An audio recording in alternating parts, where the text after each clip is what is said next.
911, where's your emergency? I killed somebody. Who did you kill? I don't want to say right now. He says this is where he buried the body, in here. There's the shovel. He said it's not very deep either. He was a bad man. In the late afternoon of July 21st, 2020, dispatchers at Marion County receive a disturbing 911 call. At first, police officers are hesitant to believe the man who claims to have committed a heinous crime. But as officers arrive on the scene, they quickly discover that getting to the bottom of the truth will be no easy task. Okay, what's your name? My name's John Welch. John Welch? Yes. Do you have any type of I don't have any weapons. I don't have anything. I'm just trying to drink my I'm not doing anything wrong right now. Sir, I promise you, I'm not accusing you of doing anything wrong whatsoever. I'm just trying to know what my officers are walking into. The guy's buried here. You buried the person at your house? Yes. This is a confession. I'm going peaceful. Police are soon dispatched to meet with the distraught caller, unaware of what they're about to get themselves into. The following footage has never been seen before. I killed someone. Okay, where at? Killed him here. Here at this house? Yes. How long ago? This was about a couple months ago. Okay. Who was the person you killed? I'd rather not see it right now. Okay, well how am I gonna know if somebody's missing or what you're saying is true? Because the person was very estranged and very outlawed. Where's the person at now? Out back. Can I go look? You don't mind? I don't mind. Okay. John's reluctance to give details about the victim leaves police questioning whether his story is true. So, two officers begin their search of the suspect's backyard. Anything out of the ordinary, Nick? Huh? Something was dug up 2 months ago. No. He's saying it's 2 months ago? Yeah. When the officer returns to ask for a more specific location, John is quick to share exactly where he buried the body. Where at in the backyard? What area? Under the left window. Where the garden is. That's where he is. Who is it? Some older guy that he just met that day. His claim that the victim was nothing more than a stranger will not be the first of his many lies today.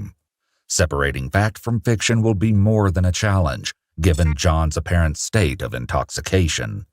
So, why would you, obviously you're saying you killed somebody, so you're admitting the homicide and that he's here, which we could easily find out if we start digging up your yard. So, why would you withhold the guy's name?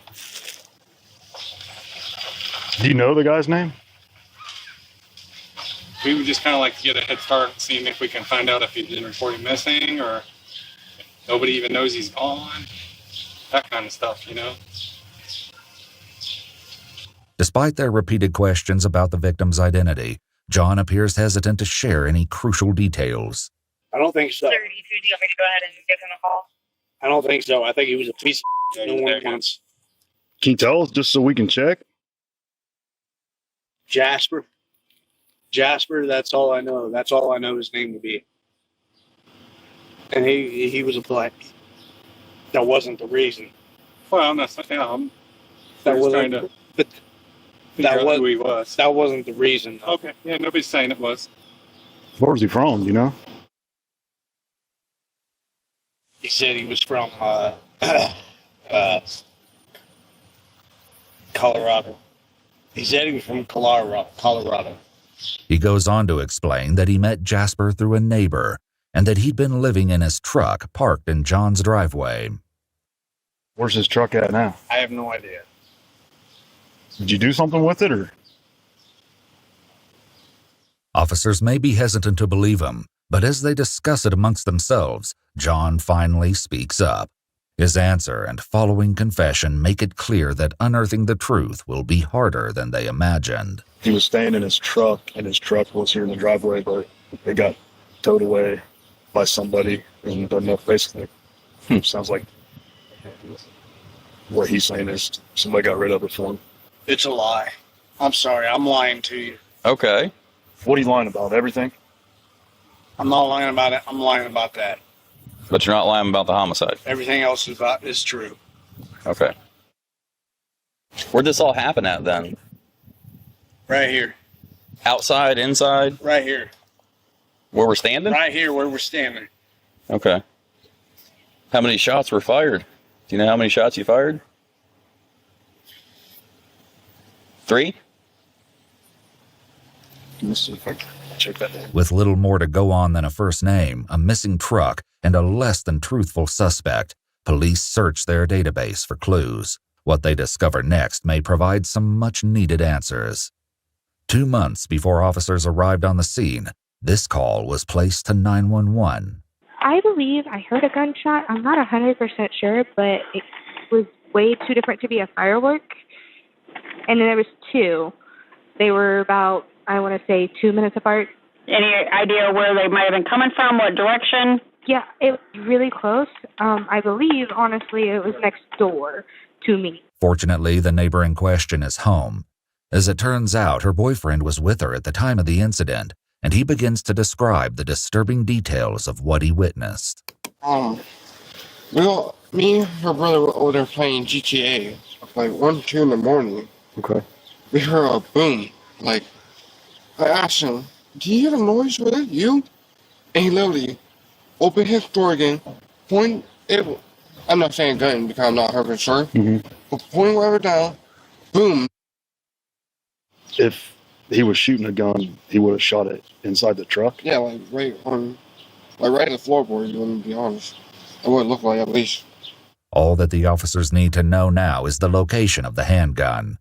Unfortunately, the answers they get are far from what they want to hear. How did you kill this person? With a Russian knife. A handgun? And you still have this handgun? Somebody broke in and stole. Somebody broke into my house and somebody broke into my house since then. And they stole it. Sure, pat him down. Huh. We're going to check just make sure you don't have your weapons on you, okay? Do you have any Yeah. weapons on you? No. No guns, no knives or anything? How much have you had to drink today? About 2.5 of these. You got probation or anything? I am. As officers struggle to get the answers they need from the intoxicated suspect, help arrives in the form of 2 detectives who are determined to uncover the truth. While the first prepares to question John in his driveway, the other heads to the back where the body supposedly lies buried. He says this is where he buried the body in here. There's the shovel. He said it's not very deep either. Looks like he even went and got topsoil or something and put it on. Yeah, I don't know where that came from. But Could have bought it. Yeah, that's true too. He says not very deep, but I think he had intentions for the gas cans. don't know. He's sometimes he is very forthcoming and then he won't. So, but see how it's like that in some bricks. There's 2 boards. He just threw together like whatever he had. And that's just weeds in there. Yeah, that's what. You didn't plant anything. Nope, just some grass and some. Alrighty. While one detective can only speculate, unable to disturb the shallow dirt without the help of a crime scene unit, the other works to uncover what could have driven Jonathan to commit such a grave act. What he claims is more shocking than anyone could have imagined. Can you just take me from the top of what's going on, why we're here today? Tell me in your own terms. In my own way. Yep. He was in. Okay. How did you know? I had just met. Where'd you meet him at? I don't want to give those names. Okay. What happens? Okay, so I lost my job. When did you lose your job? I'm thinking about 3 months ago. Okay. So you lost your job. Somehow you and this, what's his name? We got into it because he was a random person. Yeah, that like that. Okay. He asked me. While the police have redacted this part of the footage, John's initial call to 911 may shed some light on what was redacted. He was a bad man. He made comments to me. He made comments to me about my son. About the man wanted to do that, or was accusing you of doing that? No, because he wanted to. Gotcha. How old's your son? He's 8. It's important to note the truth of the matter has not been verified, and the statements made by John only reflect his opinion on what happened. This disturbing accusation may be difficult to prove, but an unsettling discovery will later shed some light on this subject. For now, the detective will work to get as many details as possible from John. I met the guy because we were trying to exchange business. Then I shot him.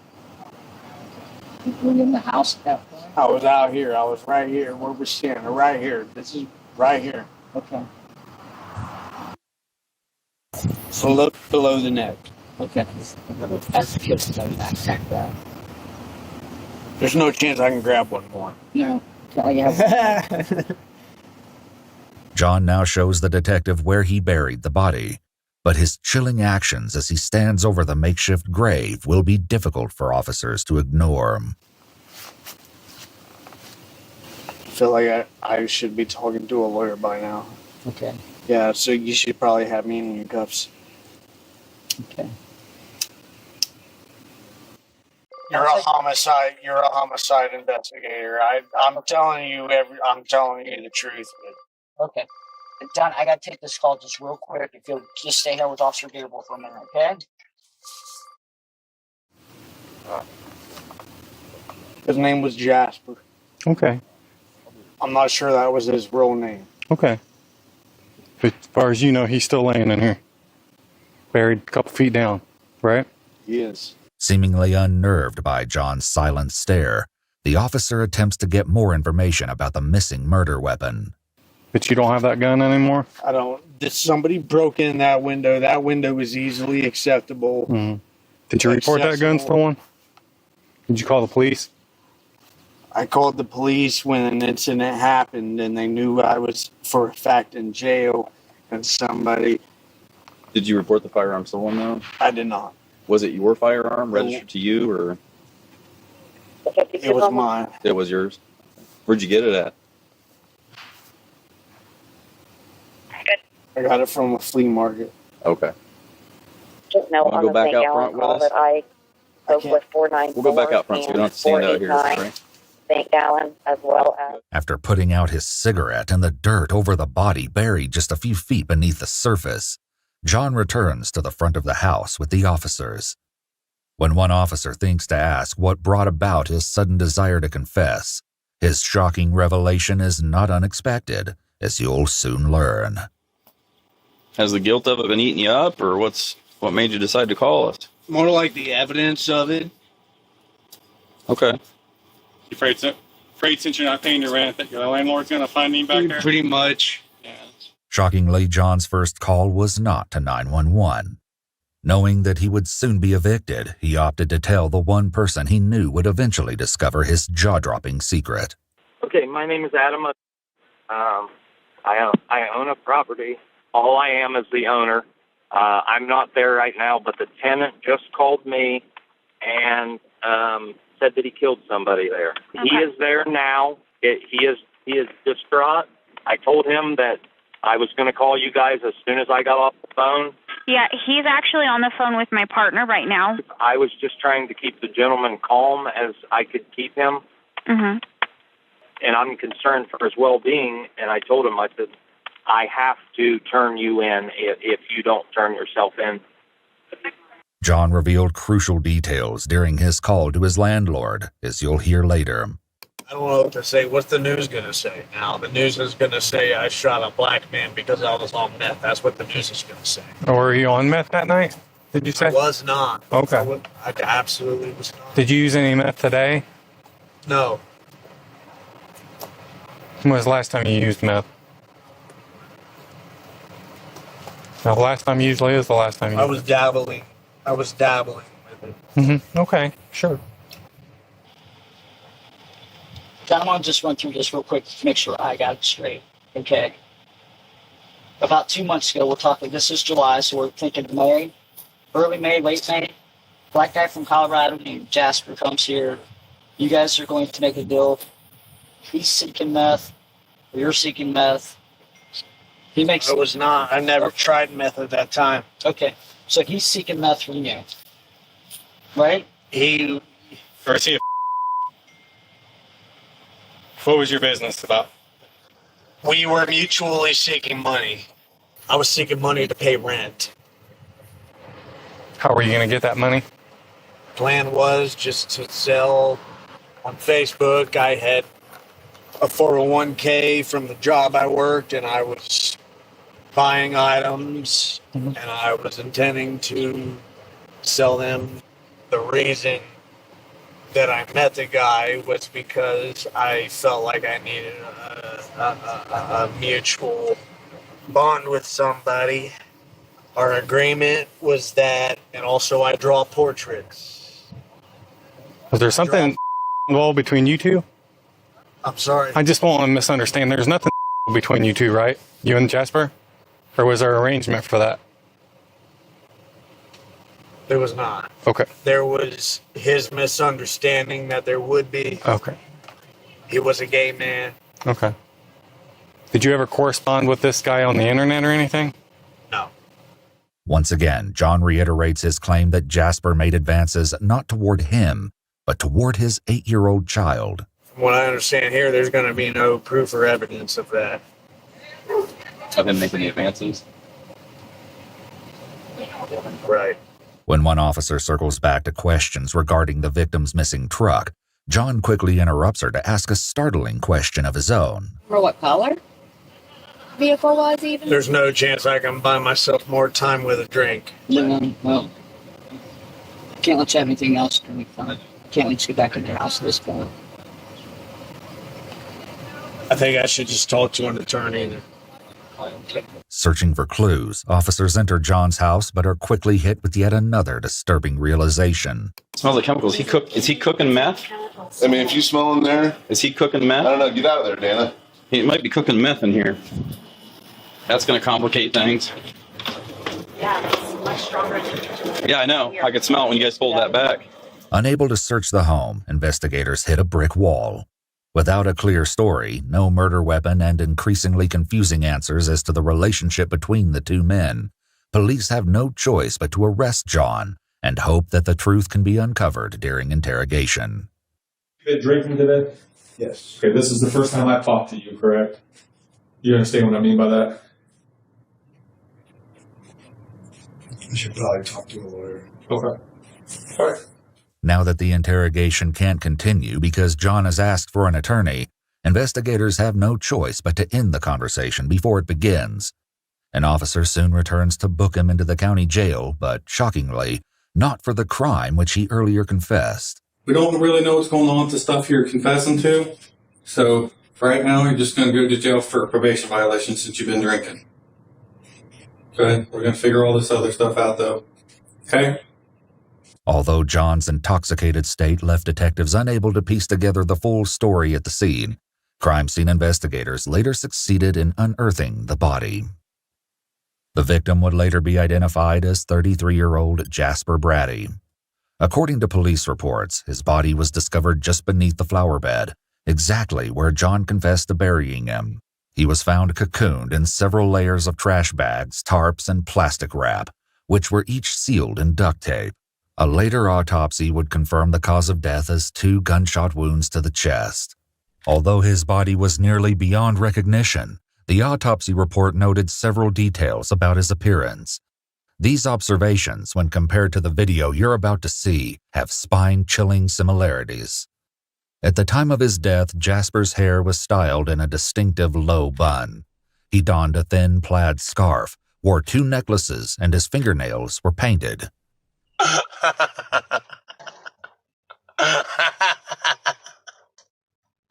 The heavyweight title of the world, you say? Is that all? Oh, Brackenshaw.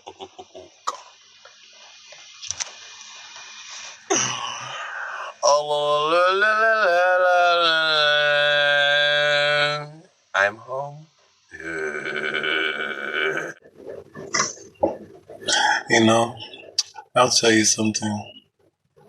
It really sucks turning on my video camera when I do not have what I love in the background. What do I love, you ask? You know what? That is very nice of you asking. I can't find anyone that ever asks, nor care to ask. So thank you so much for asking. If you asked. If you did not ask, you're just another. This video, uploaded on May 19, 2020, is the last video Jasper Braddy ever published. Once the house is deemed safe for investigators, they soon discover the trash bags used to wrap the body, a pair of blue rubber gloves, and the keys to Jasper's missing truck. The truck, which may have been the scene of the grisly crime, is still missing, along with the gun he used to commit the violent act. No secrets are safe in prison, and one inmate who shares a cell with John informs the investigators about the truck's and gun's location. Unfortunately, upon arriving at the location described by the inmate, the alleged garage where it was being held claimed to have never received a truck matching the vehicle's description. The truck and the gun are still missing. As for John's motive, he tells his landlord what ultimately pushed him over the edge. You know, when my son was here, and he popped in and asked a question, and the guy asked me, he said, can we sell him? And that, you know, that just, it went under my head, you know, when he said it, and yeah, it upset you, John? Yeah. You know, there was a lot of other things on top of it, too. Right. And I understand that would be a hard thing. But, you know, with him, you know. Yeah, sure. I mean, if I was thinking clearly, I wouldn't have done that. A later investigation unveiled a disturbing series of Facebook posts that may lend credence to his claims that Jasper held a horrifying secret. In these posts, made only days after John's arrest, they claimed to have been assaulted by Jasper Braddy. They later contacted the police and made a chilling request. Yeah, I have something to say about, you have a murder case you're working on. Jasper Braddy was killed a few days ago. I have something to say to your suspect. Tell him I said thank you for killing my. You say, was tell your suspect, the guy who turned himself in for killing Jasper Braddy, that I said thank you for killing my. While these details are mentioned in the case files, we've not been able to confirm any of these allegations against Jasper Braddy as facts. Jonathan Welch has a long criminal history with multiple misdemeanor charges from 2006 up to 2022. These include theft, underage drinking, possession of substances, criminal trespassing, and child endangerment, among others. In the case of Jasper Braddy, Jonathan Welch was charged with murder, tampering with evidence, and abuse of a corpse. He ultimately pleaded guilty to 1 count of murder, and on August 30th, 2022, 2 years after the incident, Jonathan was sentenced to an indefinite term of 15 years to life in prison. He's currently being held at the Richland Correctional Institution in Mansfield, Ohio, and will be eligible for parole on July 17th, 2035.